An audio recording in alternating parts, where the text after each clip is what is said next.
Bonjour tout le monde. D'entrée de jeu, je veux vous dire que pour le tournage de ce petit clip vidéo-là, j'ai respecté les consignes des autorités. Je suis dans ma région. J'ai gardé une distanciation de 2 mètres avec le caméraman. C'est commode, les zooms. Évidemment, il va y avoir un après-crise du coronavirus. Il y a certains problèmes auxquels on fait face, les pêcheurs sportifs, qu'on aimerait qu'ils soient emportés par le COVID-19, mais ça n'arrivera pas. Parmi ceux-ci, on vit une problématique que nos voisins n'ont pas. Si on pense aux provinces voisines, Nouveau-Brunswick, Ontario, ils n'ont pas ce problème-là. Si on pense aux États américains du Nord, New York, Vermont, le Maine, ils n'ont pas ce problème-là non plus. Je pense que vous savez de quoi je parle, c'est l'accès aux plans d'eau publics. Au Québec, les lacs, je devrais dire même au Canada, les lacs sont de juridiction fédérale et appartiennent aux citoyens. Quand ce n'est pas des lacs qui sont sous gestion particulière, évidemment, j'exclus de ça ZEC, pourvoirie à droit exclusif, réserve faunique, parc, etc. On parle vraiment de plans d'eau en eau libre. Bien, on perd l'accès à un grand nombre de ces plans d'eau-là qui nous appartiennent. Les municipalités, puis ça, c'est un phénomène grandissant, puis ça ne cesse pas, ça va toujours en augmentant. Les municipalités réservent l'accès à ces lacs-là pour les résidents de leur municipalité seulement.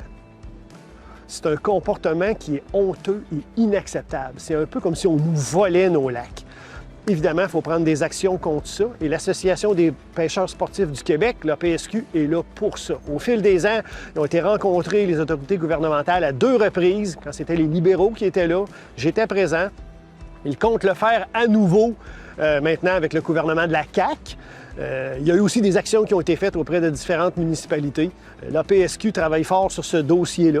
D'ailleurs, j'ouvre une petite parenthèse pour dire aux gens de la CAQ, messieurs, mesdames, qui est en autorité à Québec, vous avez promis aux pêcheurs québécois que vous alliez leur redonner l'accès au plan d'eau public. S'il vous plaît, respectez votre promesse. On a confiance en vous. Au-delà de ça, petit message aussi à mes amis de la Fédération québécoise des chasseurs-pêcheurs du Québec. Vous représentez les pêcheurs, et pour les pêcheurs, je ne pense pas qu'il y ait de dossier plus important en ce moment que celui-là. On a besoin que ça devienne une priorité pour vous aussi. Au-delà de ça, qu'est-ce qu'on peut faire, nous, comme pêcheurs? Bien, on peut devenir membre de l'APSQ pour donner une voix forte à cet organisme-là quand vient le temps d'approcher les autorités gouvernementales pour régler ce problème-là qui, avouons-le, est inacceptable. En terminant, petite parenthèse, des fois j'entends l'argumentaire de dire, bien là, si on ouvre le lac où j'ai mon chalet à tout le monde, on va être encombré de bateaux, avoir beaucoup trop de monde et tout ça. C'est pas vrai, c'est pas comme ça que ça va se passer. Si on prend l'exemple que demain matin, on a à nouveau accès à tous les plans d'eau publics, bien, ça va répartir les pêcheurs sur un très grand nombre de plans d'eau. Fait qu'il n'y aura pas de problématique de surachalandage. Puis en plus, il peut y avoir une certaine forme de limitation en utilisant, par exemple, le nombre d'espaces de stationnement accessibles à la rampe de mise à l'eau. Fait qu'il y a des moyens pour les petits plans d'eau de contrôler ça.